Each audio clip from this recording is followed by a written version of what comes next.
Pemerintah menyampaikan prediksi para ilmuwan puncak wabah virus corona di dalam negeri bakal terjadi pada bulan Mei hingga Juli dengan angka positif COVID-19 mencapai 106.000 kasus. Kepala BNPB sekaligus Kepala Gugus Tugas Percepatan Penanganan Corona, Doni Monardo menyampaikan pemodelan pemerintah soal prediksi corona di Indonesia. Penyebaran virus corona tak ubahnya fenomena gunung es. Artinya kasus sebenarnya di masyarakat mungkin lebih dari yang dilaporkan. Untuk itu langkah efektif guna mempercepat penanganan corona diperlukan kedisiplinan dan kepatuhan masyarakat. Menurut Doni terdapat 50 kabupaten kota prioritas dari 100 kabupaten kota yang memiliki tingkat risiko tinggi, di mana 49% diantaranya berada di Pulau Jawa. Diprediksi puncak corona terjadi di akhir Mei mendatang, namun setelah itu berangsur melambat dan Juli kasus akan menurun sampai September. Kondisi kesehatan warga, sosial hingga aktivitas ekonomi akan mulai pulih. Sementara Dewan Pakar Ikatan Ahli Kesehatan Masyarakat Indonesia Hermawan Saputra justru memiliki perkiraan berbeda. Menurutnya puncak jumlah kasus ini justru terjadi di bulan April minggu ketiga dan keempat. Asumsi dasarnya, satu orang positif COVID-19 akan menyebabkan dua orang lain menjadi positif. Laju penggandaan satu ke dua ini seperti multi-level dan terjadi setiap 4 hari sekali. Kini, hal paling mendesak adalah bagaimana semua pihak bersinergi menghadapi puncak COVID-19 mendatang, hingga tak ada kesan lagi di masyarakat, pemerintah gagap dan tak siap karena kebijakan yang tidak tegas. Tim Liputan Berita 1. Pemirsa, Mei, puncak pandemi COVID-19, itulah topik Morning Talks kita pagi ini. Dan untuk membahasnya, kita telah terhubung melalui sambungan telepon dengan Ketua Satgas COVID-19 Ikatan Dokter Indonesia, Profesor Zubairi Jurban, dan juga Dewan Pakar Ikatan Ahli Kesehatan Masyarakat Indonesia, Hermawan Saputra. Saya sapa dulu kedua narasumber kita pagi ini. Selamat pagi, Prof. Zubairi. Selamat pagi. Oke, Mas Hermawan, selamat pagi. Selamat pagi, Mas Iqbal. Oke, saya mau ke Prof. Zubairi dulu, Prof. Akhirnya pemerintah sudah mengeluarkan statement kemarin melalui gugus tugas Pak Doni Monardo mengatakan bahwa Mei ini akan menjadi puncak wabah COVID-19. Sebetulnya yang Anda analisa di sini faktornya apa, Prof? Sebetulnya faktornya ada banyak, tetapi yang paling sederhana dulu, bagaimana kan menurut estimasi sekitar 106.000.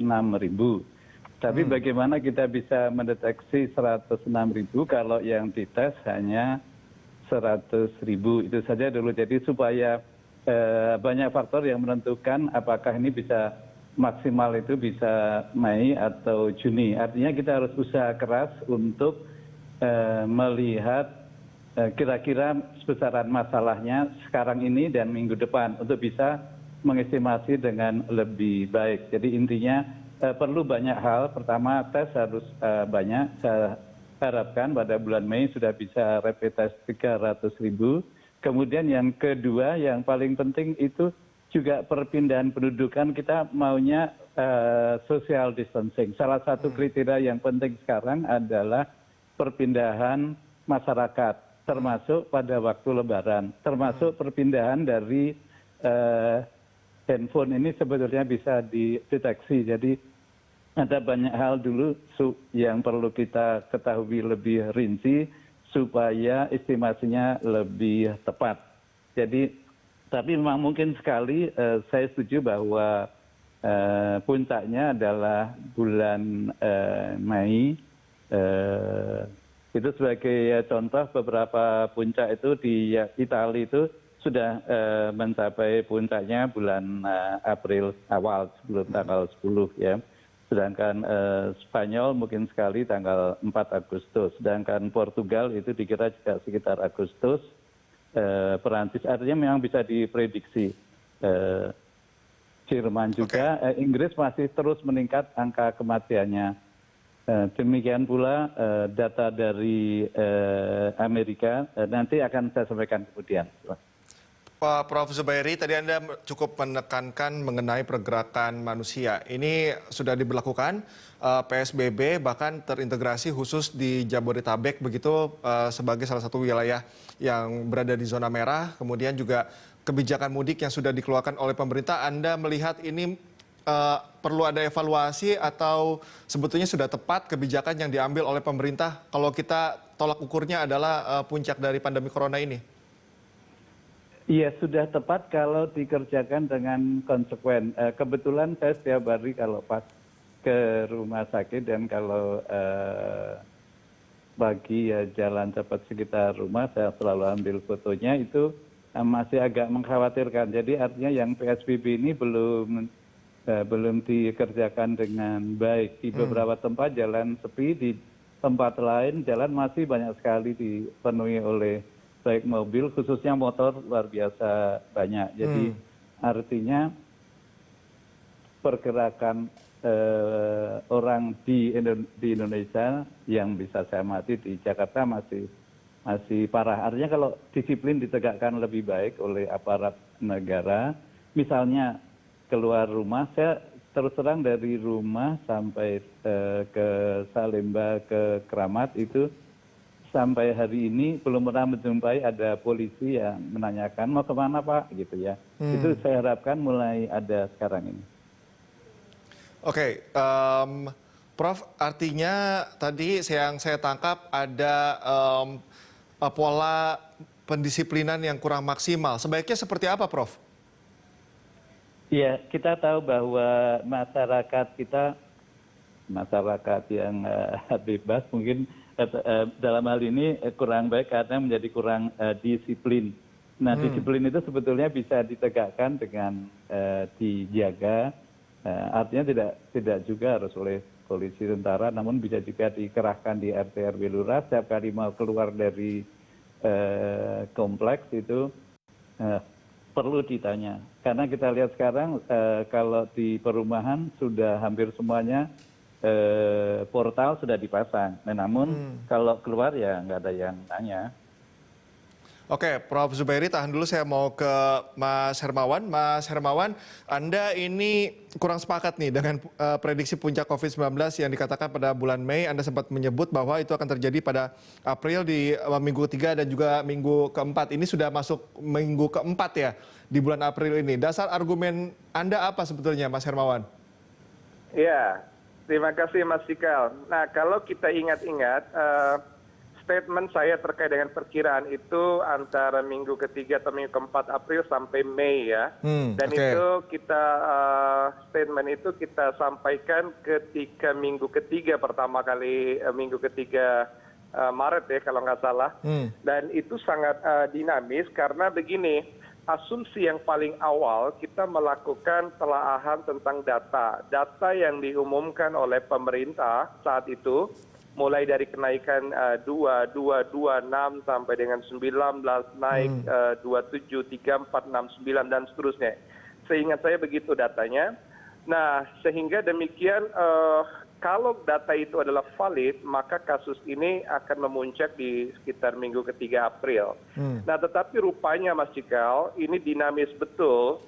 Nah, data-data yang disampaikan dan diumumkan itu rupanya setelah kita kaji, kita analisis dan perhatikan secara peta epidemiologi terkait juga dengan kapasitas layanan dan pemeriksaan kita, itu terjadi underestimate and underreported. Jadi seperti yang disampaikan tadi, banyak sebenarnya kasus itu yang sebenarnya tidak tampak di permukaan atau tidak mampu diperiksa. Sebenarnya ini adalah gunung es yang terbukti sedikit karena kapasitas pembuktian kita, tetapi kasus yang sebenarnya cukup banyak di lapangan.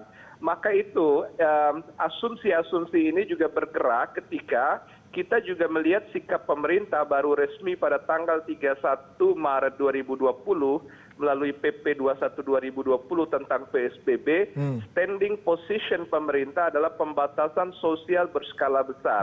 Kalau kita ingat dulu di awal kita diskusi di berita 1, bahwa yang kemungkinan sekali yang direkomendasi oleh para tenaga kesehatan, yang diharapkan oleh ID, PPDI, IAKMI, PPNI, dan lain-lain itu adalah karantina wilayah.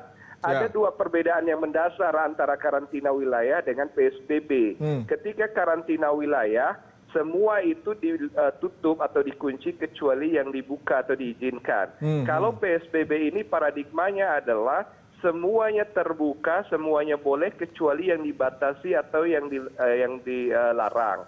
Jadi kami berkesimpulan bahwa pembatasan sosial berskala besar ini suatu pendekatan yang bersifat longgar dan bahkan sangat longgar kalau kita lihat sampai hari ini setelah seminggu diimplementasikan di DKI dan beberapa daerah yang lain begitu. Dengan demikian prediksi kami ini betul-betul bergeser ketika tadinya kita menganggap akan ada intervensi yang ketat, kemudian kita percaya betul dengan data yang ditampilkan, maka dengan adanya kemungkinan underreported, kemungkinan juga terkait dengan intervensi longgar, maka memang ini bergeser. Bahkan kami sekarang tidak melihat Mei sebagai puncaknya. Juni atau Juli itu masih pada top case itu. Jadi bahkan masih mundur karena kita cukup longgar.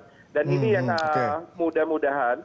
Satu lagi yang menjadi tantangan di bidang kajian kesehatan masyarakat ini, terutama tidak kompaknya daerah kita, bahwa sekarang epicentrum itu masih di DKI dan sekitarnya, Jabodetabek, tapi jangan lupa kasus ini sudah mulai masif di 34 provinsi di seluruh Indonesia, tetapi di DKI sudah dilakukan PSBB, di daerah lain belum. Jangan sampai begitu kita memuncak di DKI dan mulai landai, di daerah lain justru baru dimulai. Maka ada kemungkinan kita akan mengalami gelombang kedua untuk Jabodetabek, karena akan imported dari wilayah lain. Nah inilah catatan-catatan terkait dengan model kebijakan dan penegakan kita, di samping juga kesadaran dan mawas diri masyarakat kita juga yang belum optimal di tengah masyarakat. Begitu Mas Ikal. Ya, Mas Hermawan, saya ingat waktu itu kita diskusi juga bersama dengan Ketua IDI ya, Dr. Daeng pada saat itu. Nanti kita akan coba bahas lagi atau kita breakdown lagi masalah itu. Saya mau ke Prof. Zubair dulu, Prof. Tadi Mas Hermawan ini menekankan ada satu gejala yang tidak bisa dideteksi. Nah ini cukup sulit sebetulnya. Kalau dari pandangan Anda seperti apa dan apakah itu bisa teratasi dengan treatment yang saat ini dilakukan pemerintah yakni PSBB? Iya, jadi ada gejala tidak terdeteksi itu seseorang dengan virus tetapi tanpa gejala itu ada dua kelompok. Kelompok pertama adalah kelompok pre-simptomatik, artinya orang ini sekarang tanpa gejala karena dalam masa inkubasi, namun nanti 2 minggu kemudian akan muncul gejala. Tapi saat ini tanpa gejala dan menular, itu yang pre-simptomatik. Kelompok kedua adalah silent carrier. Dalam hal ini seseorang itu dari mulai terinfeksi sampai sembuh sama sekali tanpa gejala dan menularkan. Ini yang jadi masalah karena lumayan besar, di atas 20%. Jadi memang social distancing itu mutlak harus dikerjakan. Itu yang penting. Dan saya agak khawatir prediksi ini bisa salah kalau khususnya pada waktu Lebaran nanti. Pemerintah harus tegas dari sekarang, tegas bahwa jangan pulang kampung, tidak boleh, atau lebih kerasnya lagi tidak boleh pulang kampung. Kalau tidak maka semua prediksi akan sia-sia. Nah ini sebagai contoh, Amerika yang tadinya tidak punya kasus dan sekarang ini sudah 700.000 lebih, itu yang puncaknya itu di beberapa tempat berbeda. Jadi kalau di Colorado itu 28 Maret, di Vermont 1 April, di Washington 5 April, di Louisiana 6 April, di Idaho, Illinois, Michigan, Nevada, dan New York itu 8 April. Itu artinya puncak di mana rumah sakit mencapai peak terpakainya. Paling banyak dimanfaatkan oleh yang sakit. Kemudian berbanding yang lain, kalau Maryland 11 April, kalau Indiana 14 April, kalau Alaska masih jauh 18 April, dan seterusnya kalau Massachusetts ini masih sekitar 28 April. Artinya memang amat bervariasi. Bagaimana dengan kita? Kita ini sebetulnya kita serius karena sebagai pembanding Italia yang mendadak punya banyak pasien itu karena penerbangan Italia dan Cina itu salah satu faktor yang penting itu 3 kali lipat menjelang pandemi. Artinya dinaikkan transportasinya luar biasa karena kerjasamanya Italia dan Cina yang beda sekali dengan negara Eropa lain. Bagaimana Indonesia? Kita kerjasama dengan Cina juga luar biasa bagus, luar biasa meningkat. Dan yang mengkhawatirkan sekali adalah data dari pemerintah dan sekarang yang amat fix bahwa pada bulan Januari itu ada 180.000 lebih warga Cina yang ke Indonesia dan sebelumnya angkanya juga tidak jauh berbeda. Ini berarti kita sudah punya, sebagian tentu sudah tertular karena Januari. Ini berarti bahwa pada bulan Januari dan mungkin sebelumnya itu sudah ada sumber penularan di Indonesia yang cukup banyak. Nah, itu yang amat mengkhawatirkan. Belum lagi kita yang tadi disebutkan bahwa untuk pulang mudik Lebaran pemerintah belum tegas sekali untuk dilarang serta untuk disiplin. Jadi itu yang amat mengkhawatirkan bahwa prediksi ini bisa mundur terus. Oke, Prof. Zubairi tadi Anda mengatakan selain meleset dari prediksi yang sudah disampaikan, kemudian tadi Prof. Zubairi juga mencontohkan di beberapa negara, kalau kita tolak ukurnya apa yang terjadi di Indonesia, kira-kira jika nanti memang belum ada ketegasan dari pemerintah terkait dengan pembatasan pergerakan manusia, apa yang akan terjadi, Prof? Apa yang akan terjadi? Terus-menerus akan meningkat sekali angka kematian. Oke. Itu yang amat sangat mengkhawatirkan. Dan kita bisa, penduduk kita 250 juta, penduduk Amerika 300 juta, kita bisa mendekati 400.000 nantinya orang yang terinfeksi bisa lebih. Itu yang amat sangat mengkhawatirkan. Jadi ini masalah yang amat sangat serius dan harus ditangani serius dan harus yang lebih penting lagi harus cepat. Oke, Prof. Tadi Anda mengatakan bahwa artinya angka kematian akan semakin tinggi. Artinya faktor kematian karena COVID-19 ini tidak hanya dari mungkin riwayat penyakit bawaan, kemudian juga peralatan medis, tetapi juga dari ada faktor lain, misalnya dari pergerakan manusia dan juga kebijakan pemerintah yang harus dibuat, begitu? Tunggu, faktor risiko itu ada dua, faktor risiko tertular.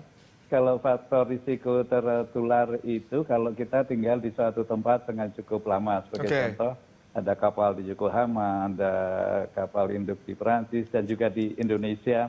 Ada di Masjid Taman Sari yang kemudian banyak terinfeksi, kemudian di gereja di West Oi di Bandung, juga masalah di Bogor, dan juga di Jalan Petamburan. Nah itu masalah memungkinkan untuk mudah infeksi. Kalau masalah kemungkinan meninggal itu faktornya tergantung umur dan tidak tergantung umur. Yang tergantung umur itu karena pada usia di atas 65 tahun itu biasanya kita mempunyai penyakit yang lain atau istilahnya adalah comorbid. Ada kolesterol, ada darah tinggi, ada diabetes, ada jantung dan yang lain. Sedangkan yang usia muda tidak tergantung umur yang bisa terinfeksi dan meninggal itu pertama merokok, yang kedua obesitas yang banget dengan massa tubuh lebih dari 40, indeks massa tubuhnya, kemudian beberapa faktor yang lain adalah penyakit ginjal menaun. Kalau sudah penyakit ginjal menaun dan terinfeksi itu menjadi berat dan bisa harus masuk ICU dan sebagian meninggal.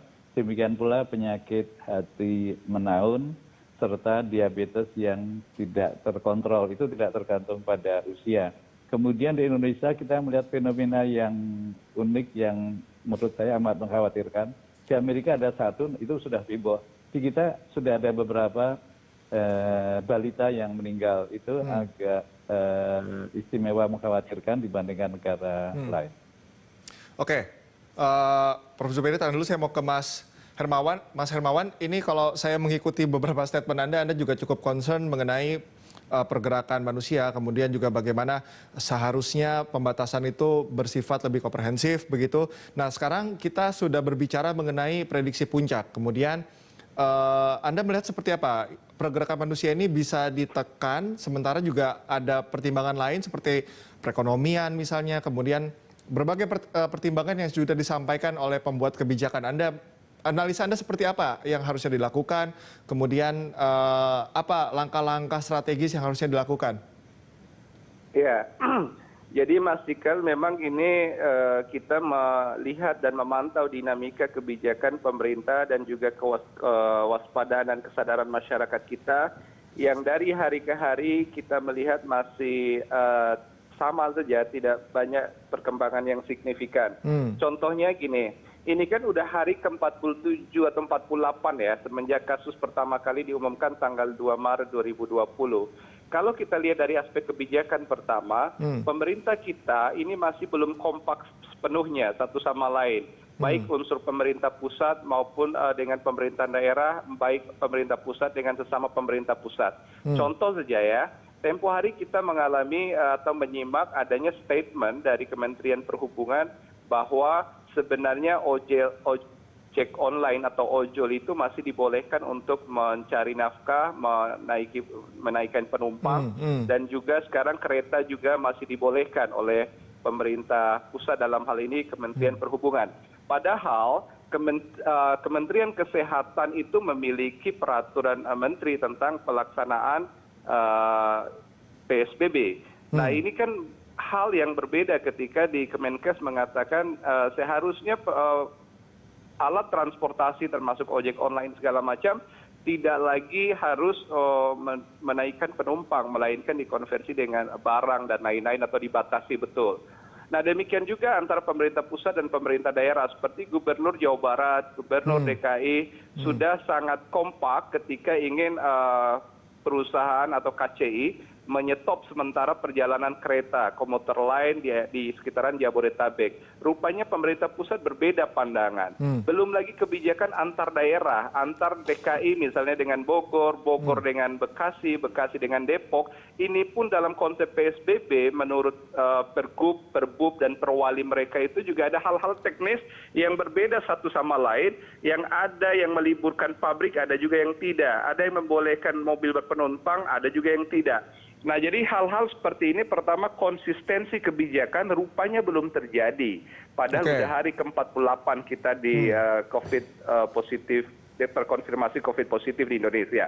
Nah belum lagi terkait dengan persiapan provider atau provider base kita, seperti rumah sakit yang tidak kunjung juga merata ketersediaan APD. Ada distribusi tetapi tidak merata dan tidak mencukupi. Kemudian koordinasi rujukan juga masih terjadi masalah antar wilayah. Belum lagi kapasitas layanan yang terkait dengan peningkatan kasus setiap hari. DKI Jakarta aja sudah kewalahan. Beberapa rumah sakit itu siap membangun semacam tenda di luar ruang rawat karena tidak lagi bisa menampung terutama pasien yang ODP dengan PDP. Nah inilah tantangan-tantangan dari segi provider. Nah sekarang kita bicara dari aspek komunitas. Rupanya kebijakan itu juga berimbas kepada masyarakat dan individu. Masyarakat ini seolah-olah merasa udah santai aja. Ketika kasus ini diumumkan pertama kali, saya ingat betul ada kepanikan, rush buying, panik dan lain-lain. Tetapi sekarang kalau kita lihat jalanan itu kembali ramai loh. Padahal laju kesakitan, laju kematian juga tetap tinggi. Berarti ada yang tidak tegak dalam kesadaran masyarakat kita. Himbauan itu tidak cukup, appeal itu tidak cukup, tetapi law enforcement itu harus mengikuti. Maka penterjemahan PSBB ini tidak lagi bisa dibiarkan terbuka, dibiarkan longgar begitu saja, melainkan pemerintah, terutama pemerintah daerah, harus mengikutinya dengan kesigapan, penegakan aturan, terutama di luar ruang-ruang publik yang kemungkinan transmisi itu cepat terjadi. Tetapi kan juga stasiun masih dibuka. Mas Hermawan, saya sudah dapat poinnya. Sebetulnya di sini yang Anda mau katakan adalah bagaimana pola kolaborasi yang akan dilakukan. Kita juga tidak bisa menampilkan bagaimana perbandingan atau kita melihat posisi negara lain yang sudah sampai mana, dan pertanyaannya kita sudah sampai mana dan sudah ada kemajuan atau masih jalan di tempat. Kita akan bahas lagi usai jeda. Tetaplah bersama kami pemirsa.